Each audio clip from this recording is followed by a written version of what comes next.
development and the deployment of purpose. Development and deployment of purpose. So let's dive straight into today's session, which is on building purpose consciousness, developing, understanding the why of purpose. And let me start by saying that um, every man on earth will have to, at one point in their lives, answer a couple of questions. It is not a question of if they will answer or ask those questions. It is a challenge of when they will come to ask those questions. So it is not a matter of if, it's a matter of when. And it's important that you guys are learning this at this phase of your life. So, but I'll just be listing like 3 of those questions out. Then we'll move from there. The first question is, who is God? Who is God? That speaks to the question of source and origin. Who is God? The second question is, who am I? That is the question of identity. The question of identity. Then the third question is the question of why am I here? If you have not been asking yourself these questions, you've not started living. I think that's just the real truth. You have not started living. When I'm saying that, who is God? And I'm saying it answers the question of source and origin. It begets me to say that God is not just a personality, God is a place. God is a place. And that's why Paul said, in him we live, in him we move. He was using a context of place to describe God. David also said that the name of the Lord is a strong tower. The righteous run in and they are saved. So God is not just a personality or a person. He's also a place. David, the Bible calls him strong tower, safe refuge, and all of those things. Now, the greatest tragedy of life is not death or poverty. The greatest tragedy of life is not death or poverty. The greatest tragedy of life, rather, is to have time and not know why. It is to have time and not know why. It is to have a life and not understand why you have that life. That is the biggest tragedy of life. I'll repeat that again. The biggest tragedy of life is not poverty, it is not death. It is to have time and not know why. It is to have life and not know why. And I should also say that the greatest achievement of every man will be to fulfill purpose. Yeah, fulfill purpose. And then one challenge that I'm trying to take us, calmly so that we understand all of these things. I should say that one of the greatest achievement of Satan is to make men start pursuing money instead of pursuing meaning. I'll come again with that. One of the greatest achievement of the devil, of Satan, the devil, is to push men, to corner men, to convince men to start pursuing money instead of pursuing meaning. As a matter of fact, money itself has meaning. And if you are pursuing money and you're not pursuing meaning, such a person will end up having mourning, mourning. All right. I wanted to share a story.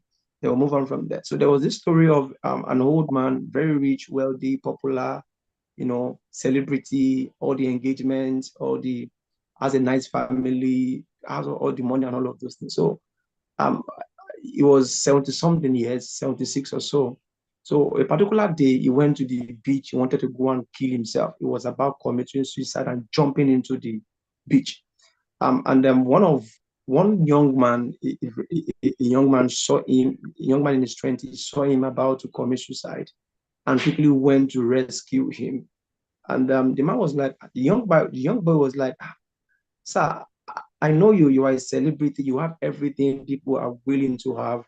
You have the money, you have the engagement, you have the nice family, you have the companies, you're on Forbes, you're on Times Magazine, you have all the awards and all of those things.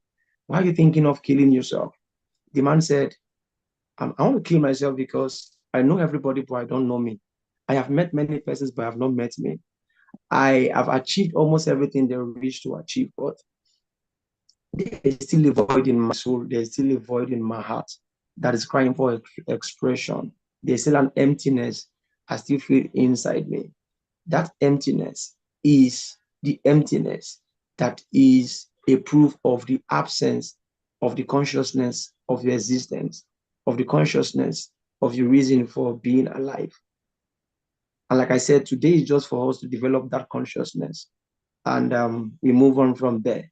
Tomorrow we start looking at discovering and the likes. So at the root of many problems we see in society is the need to feel important, is the need to find relevance, is the need to significance. Every man is longing to be significant. Every man is longing to be seen as though they matter and they are important. The bandit is seeking relevance. The is looking for significance. All right. The serial killer is also looking for significance. That's why Miles Monroe, late Dr. Miles Monroe said, when the purpose of a thing is not known, abuse is inevitable. When you don't know the purpose of your life, you will use it for reasons or essence that are outside of the scope for which you were created. So a man who doesn't find purpose will distract himself with pleasure. A man who doesn't find purpose will distract himself with pleasure. I should also say that at the root of lack of understanding um, your purpose, let me say it is like I said earlier, it is the root of many societal ills that we have now, and because of a mass ignorance of purpose and destiny and calling on your assignment, we are now a generation or a people over the years. We build houses, but we don't know how to build homes. We preserve nature, but babies. We preserve plants, but we abuse children. Um, we love fantasies, but we hate reality. So you can see that we most in a way are living life upside down or outside the scope that God will want us to live it in. So I should say that the most important things you will need in your life, and listen very carefully, especially if you are in school, the most important things you will need to succeed in life, they are not taught in the four walls of university, in the four walls of school. And that means that you have to teach yourself these things. Because if you only live your life by what they teach you in school, you may end up being school smart, and you end up, succeeding in school and failing in life. I'm saying that school will teach you accounting, but school will not teach you how to build wealth. School will teach you psychology, but school will not teach you self-control. School will teach you they will teach you public speaking, but they will not teach you discretion. They will teach you how to speak, but they will not teach you what to speak. School will teach you human behavior, but school will not teach you human destiny. So I'm saying that you have to start. School is good. I'm not, as a distinction student myself, school is beautiful, focus, but I'm saying that you have to learn to live your life um, with the consciousness that there is more beyond the four walls of school. And that's why I tell people that don't let your course in school um, edit or distract your course in life. Don't let your course in school edit, distract. And I'm saying this because, for example, if you have been offered a course you didn't want to do, it is not a life sentence that this is what, and this is, do you get what I'm trying to say? I'm saying don't judge yourself by pen and paper. Don't judge yourself by the ratings of men. Don't judge yourself by the grading system of school.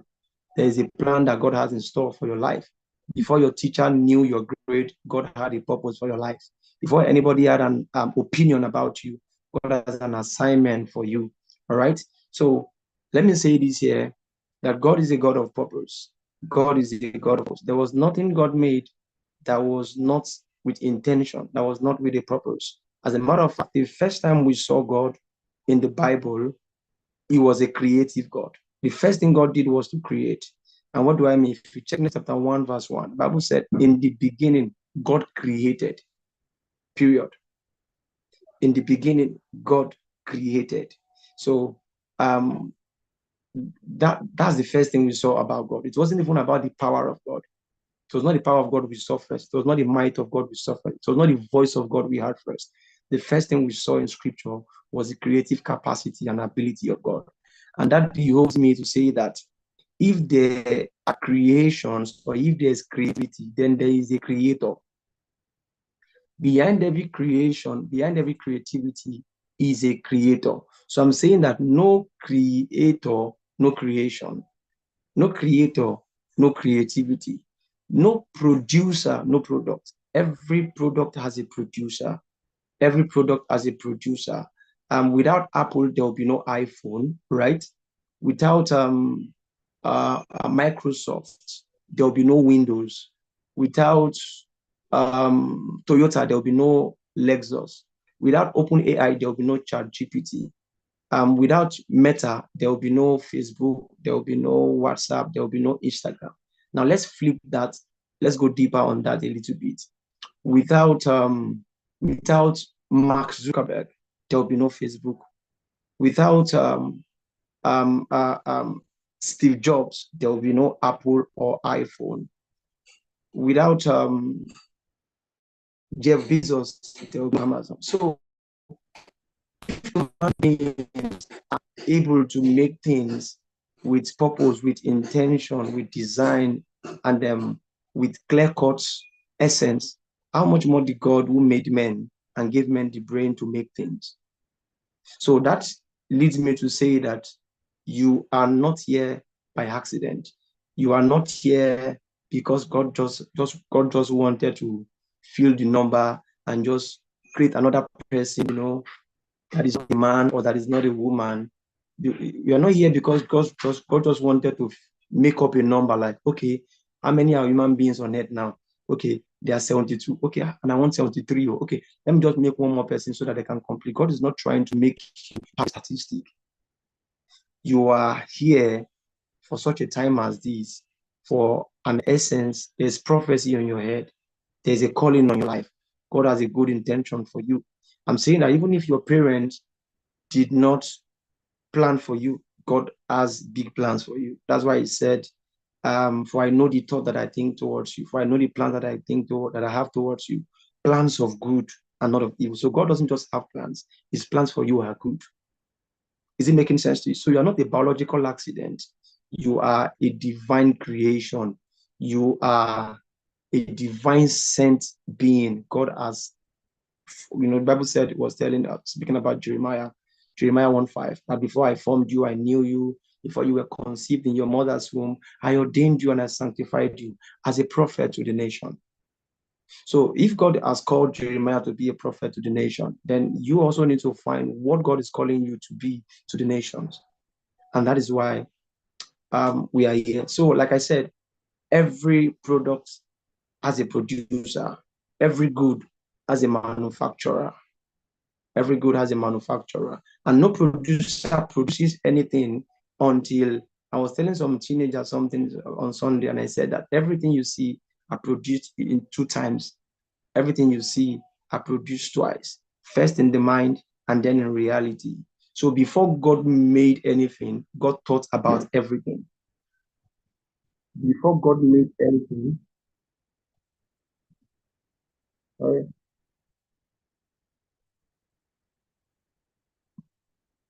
So before God made anything, God thought about everything. Before God made anything, God thought about everything.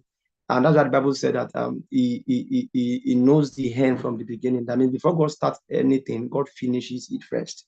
All right. So before God made you, God already ordained a purpose for you. He already designed an assignment for your life. And I should say that every product is a child of purpose. Every product is a child of purpose.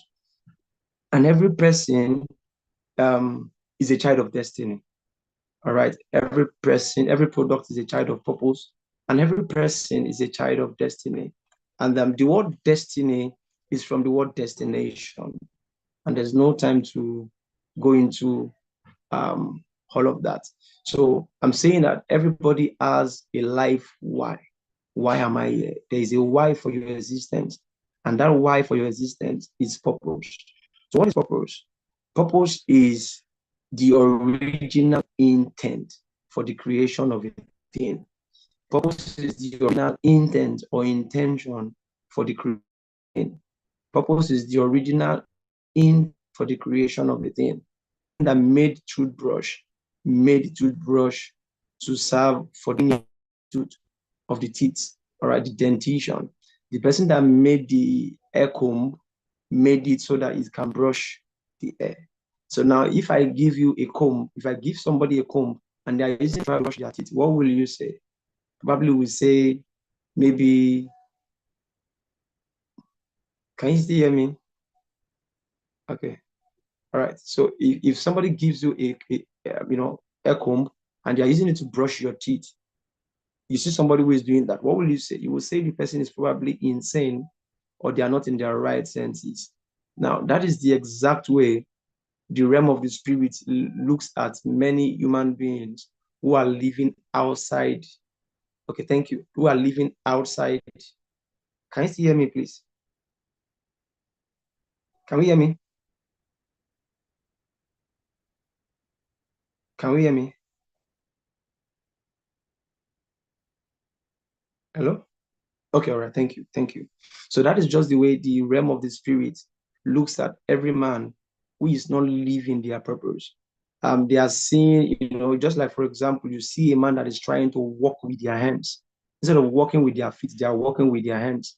So we walking with we see people with their, sometimes maybe they are seeing people walking like, we gave you feet to walk with. Why are you trying to walk with your hands? That is not the goal of the hands. That is the exact way many people are living their lives. They are living outside their design. They are living outside their scope. And I should say this here. I said something sometimes ago. I said, don't let what you are hired to do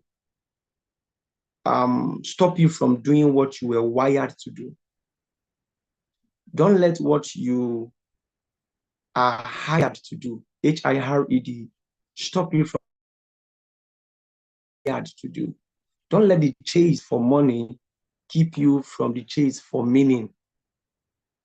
Don't let the chase for money from the chase for meaning. One of the things that pulls people out of the place of their assignment is the desire to put food on the table, the desire for significance. I'm saying, a Israel of God, an Israelite of God can go to Egypt because of bread.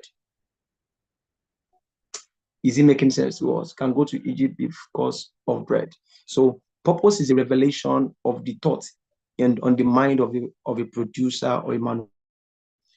Purpose is the revelation of the thought that is in the mind of the creator. All right. And that's why the Bible was saying that I quoted Jeremiah 1 verse 5. There's also a scripture in Proverbs 16 verse 4. Yeah.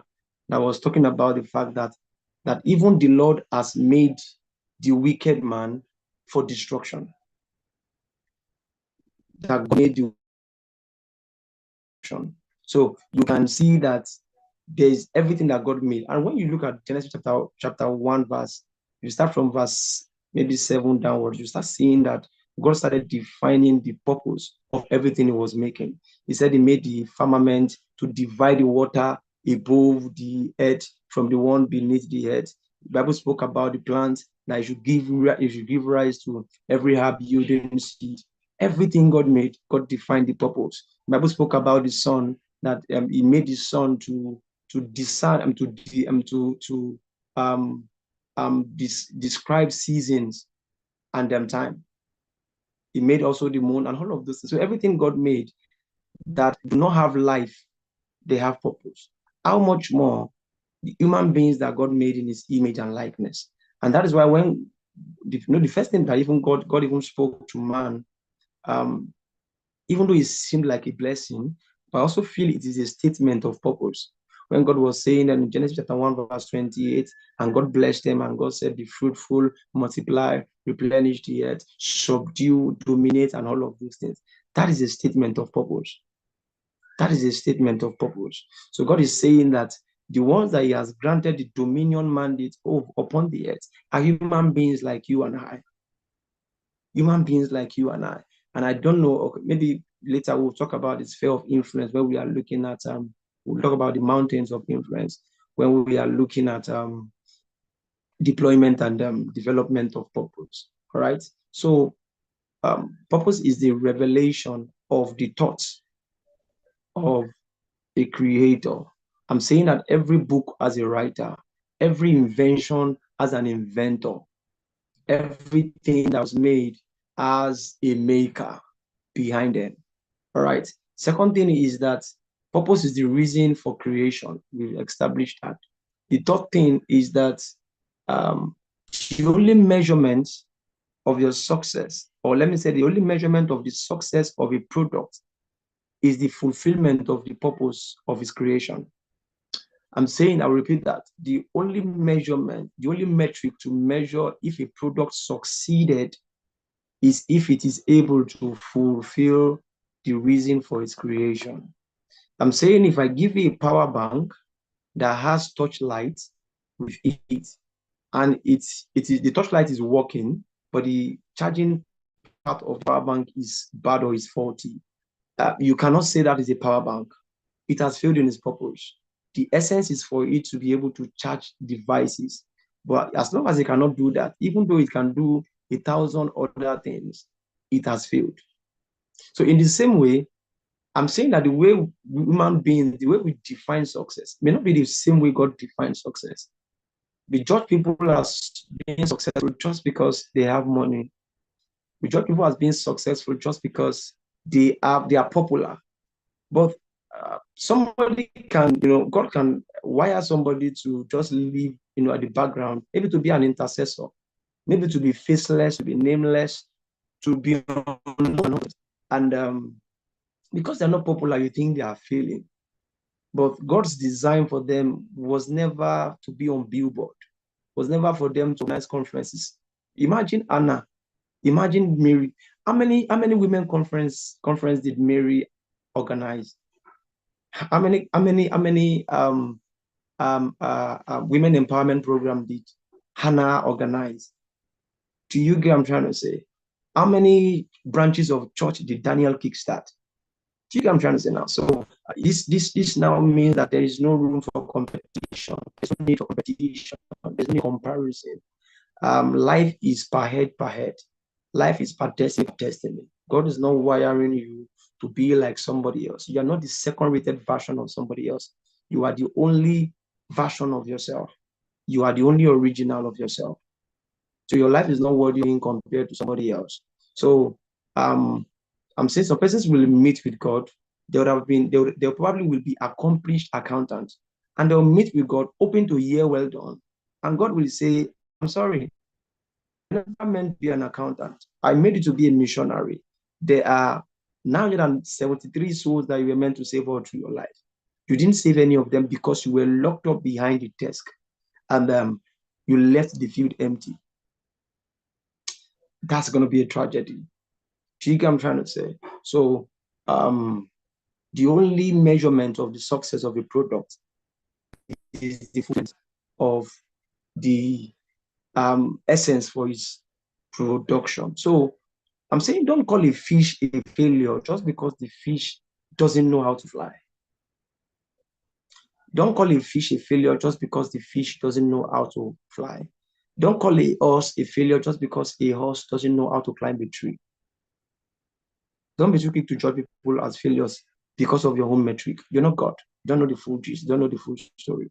And neither should you judge yourself by your brother. Maybe your parents compare you to somebody else and look at this person, look at that person. Your journeys are different.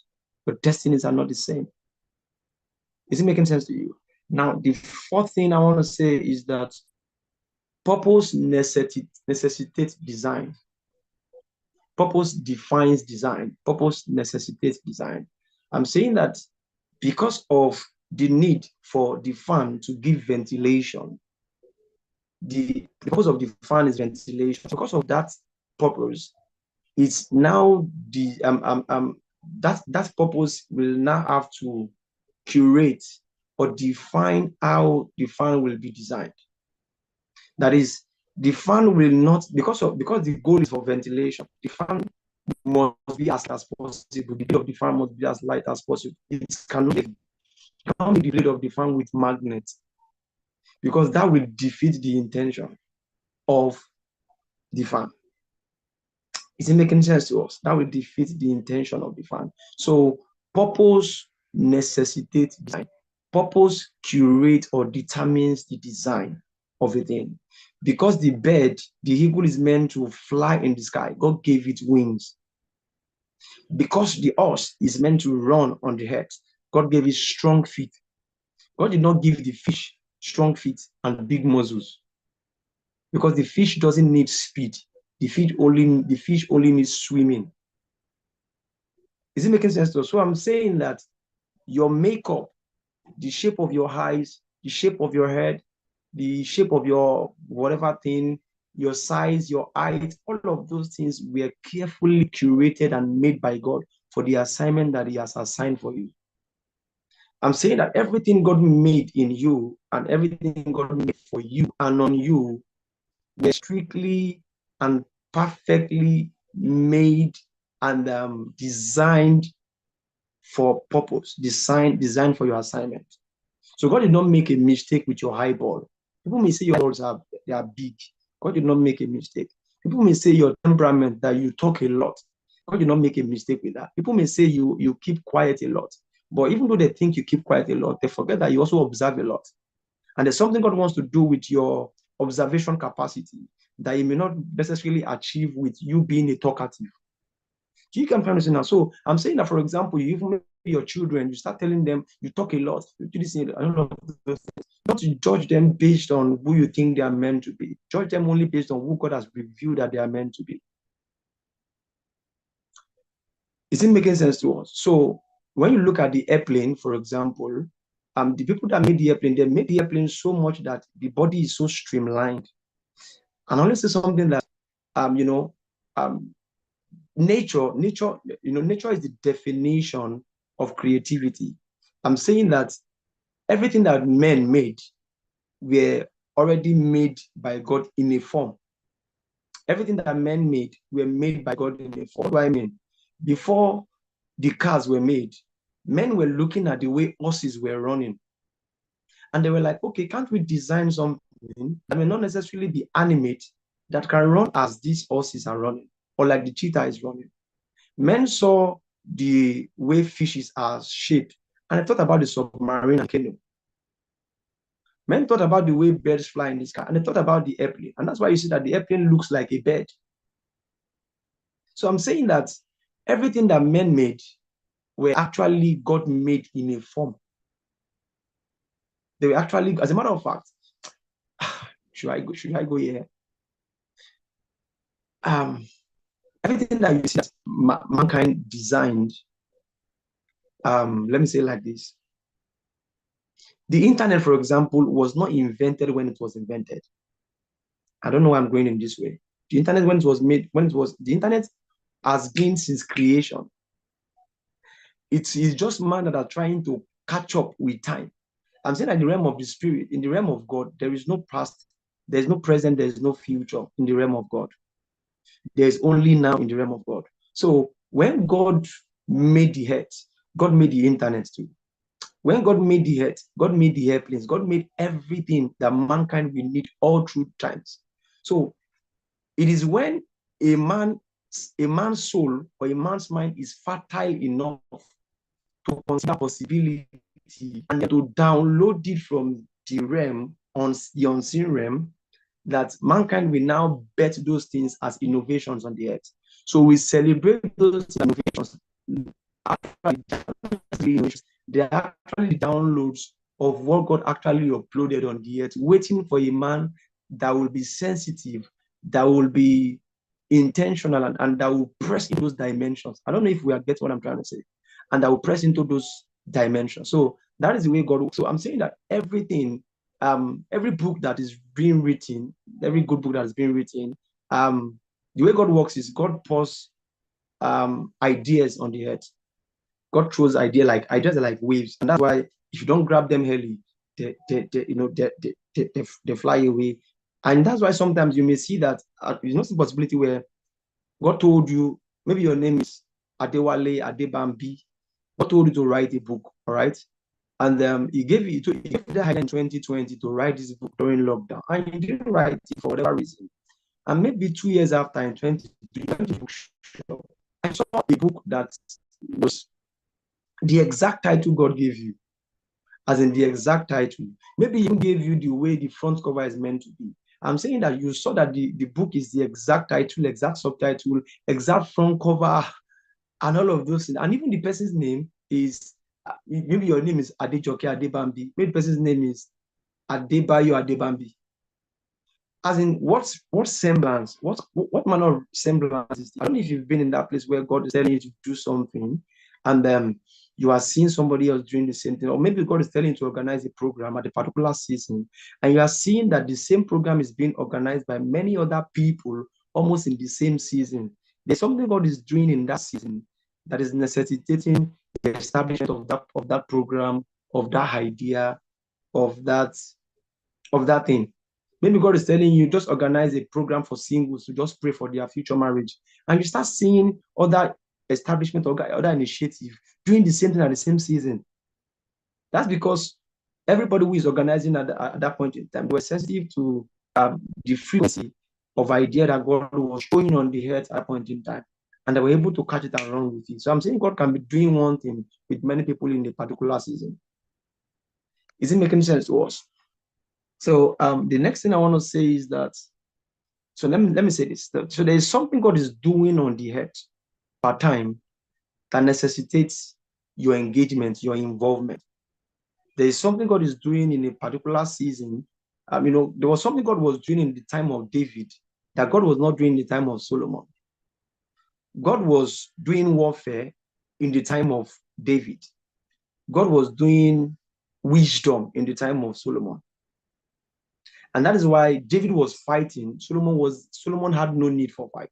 Because what God was doing in that moment were different. God was trying to establish a kingdom. God first gave the kingdom to King Saul. So that means the kingdom wasn't established during the time of Saul.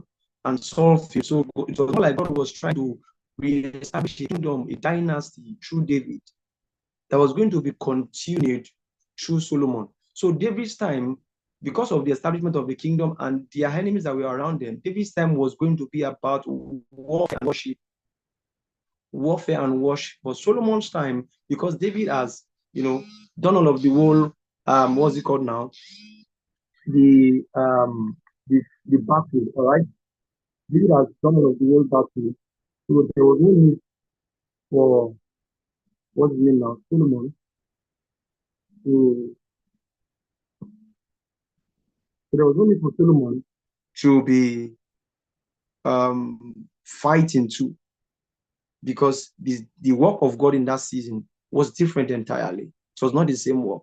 So I'm saying that there's something God is doing in this season, in this time, that necessitated your arrival. The question you should ask yourself is, why didn't God send you to come to the earth during the time of Enoch, during the time of Abraham, during the time of Job? Why are you coming in this season? Why are you here for this now?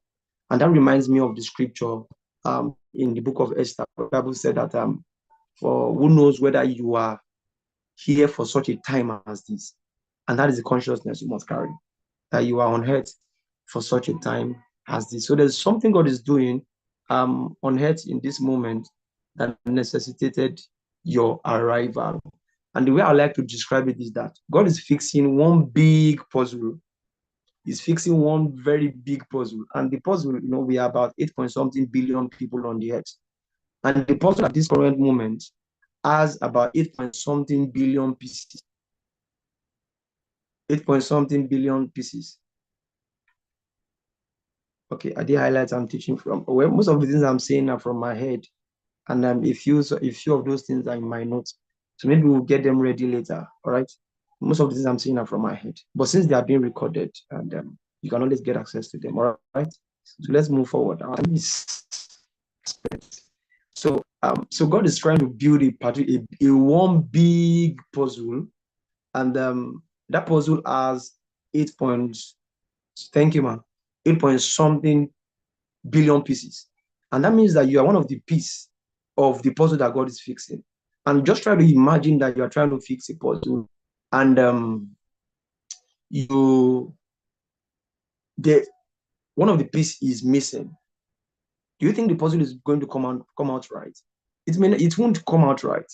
Even though every other part fits in well, you will see the emptiness, the void of that singular part that was missing. In the same way, if you do not find your purpose and live a purpose-conscious life and destiny, you may actually live a void in the puzzle that God is trying to make on the earth. And the way I always tell my students, class, I always tell my students, we take purpose for like 15 days, as in more than 15 days, we talk about purpose and all of those things. And I always tell them that I'll ask them, I'll say, what is your best fruit?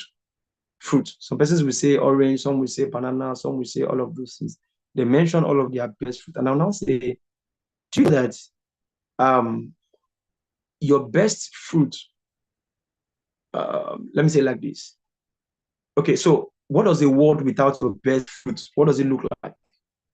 They will not be like, okay, a world without my best fruit is boring. It is the all of those English.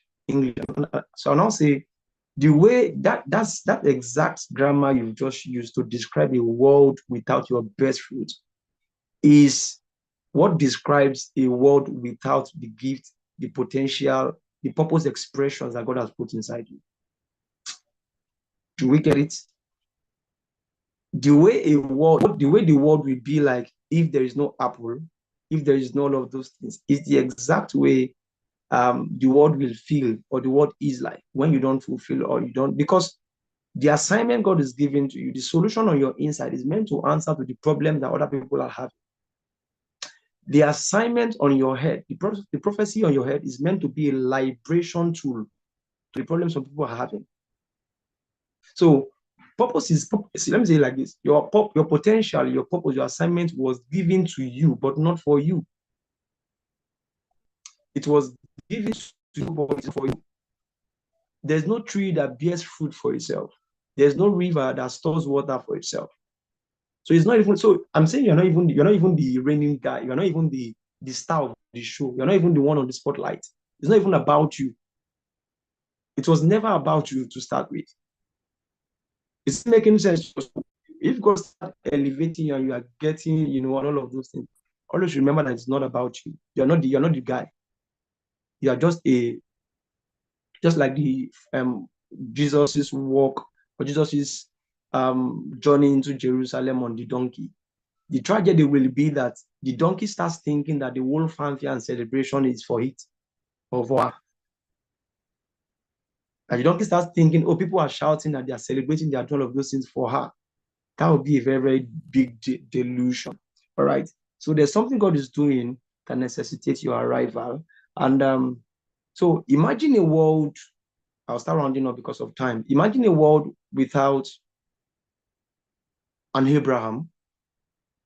Imagine a world without Enoch. Imagine a world without David. Imagine a world or history without Martin Luther King. Imagine history without Mother Teresa. Imagine history without Jesus. Imagine history without John J. Lake. Imagine history without Smith Wigglesworth or Catherine Kuhlman. Imagine history without Job. How is it going to look like? Now, in the same way, in case you are thinking you're not important, I beg to say that those persons, to while they were living their lives, maybe they felt they were not important. As a matter of fact, many of them did not even know they were being captured and they were going to be recorded in the book of history. None of them knew that there was going to be something called the Bible or scriptures that will detail their lives. They didn't know. So in the same way, I'm saying that you have to start living with that consciousness that there's something that will outlast you when you are no longer here.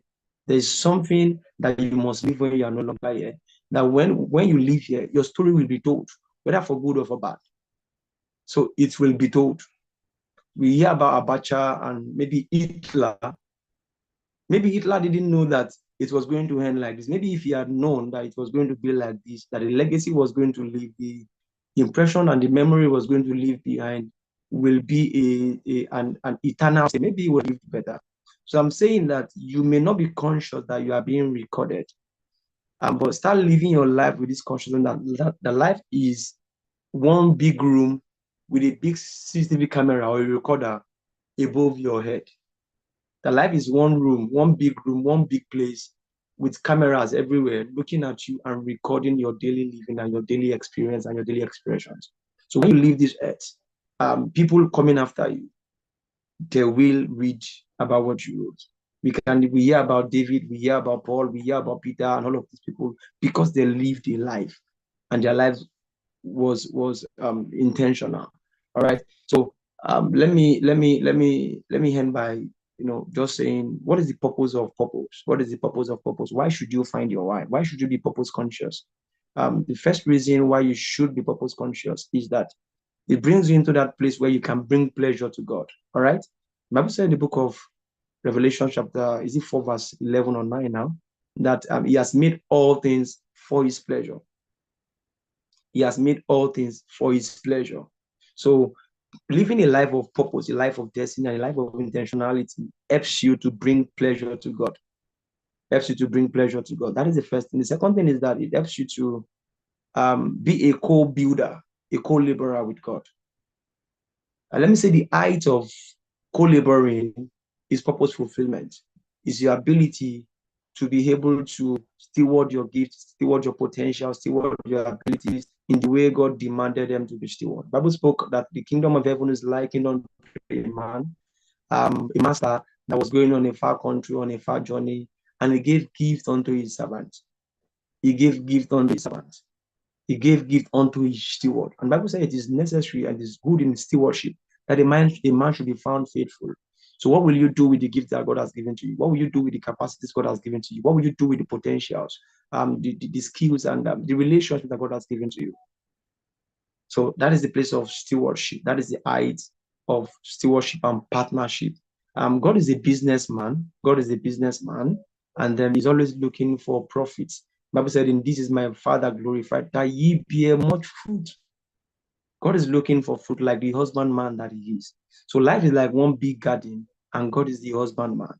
And then we are now the trees. So we remember the story of the fig tree that was cursed because it looked so bloomy, it looked so rosy, and it looked so flourishing, but there was no fruit on it. God is waiting for fruit. God is waiting for fruit. So will your life bear fruit, or you just have, or you just be a look-alike of fruitfulness?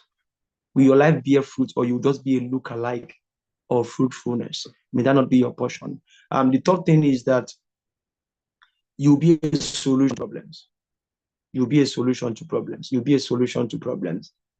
Just like David was a solution to the problem of the Israelites, or even to King Saul, just like Jesus was a solution to the sin problem of the earth, just like Joseph was a solution to the problem of Pharaoh and then even Egypt at large.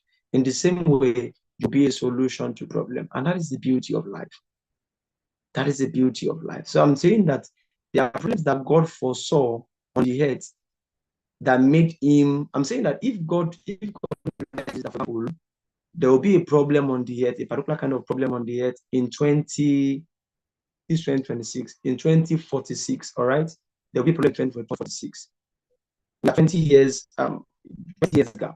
God can send somebody, and God realizes that okay, somebody that must solve this problem must be 20 years old. God will now send somebody in 2026 for the sake of the that we arrive in 2046. You can see how important God is. So God will send somebody in 2026 for a problem that we arrive in, so that the person can grow, mature, then solve that problem. So in the same way, there was a problem God foresaw before your arrival, and He sent you here to solve that problem. So the real problem is if you live your life being a problem and not solving problems. You clock that. So the fourth thing is that you become a part of nation building and the healing of the nations. You become a part of nation building and then the healing of the nations. And that's why God will take a man like Joshua Selman, for example, and send him to in Canada and all of those things. God will send somebody from US to come as a missionary to Africa, all of those things. God is an intercessor to start praying for the Middle East, the Middle Belt, and all of those things. So you become one of the hands that is healing the world, one of the hands that is healing the universe. And that is beautiful. Don't you see that? So the last thing I want to say is that you become a model of possibilities. You become a picture of what is possible. You become a picture of what people can achieve when they live a life of intentionality. And that is why you have some models, you have some coaches, you have some mentors. The reason why you follow those people or you all of those is because of what they have achieved. It's because of the path that they have walked in. And maybe by the time we are looking at discovery, we'll look at how the place of mentors, the place of role models and coaches, how it can also be a pointer to your purpose. So this is 603. I want to drop the ball or drop the pen. I don't know if we have questions. Can we quickly take questions? Can we quickly take questions?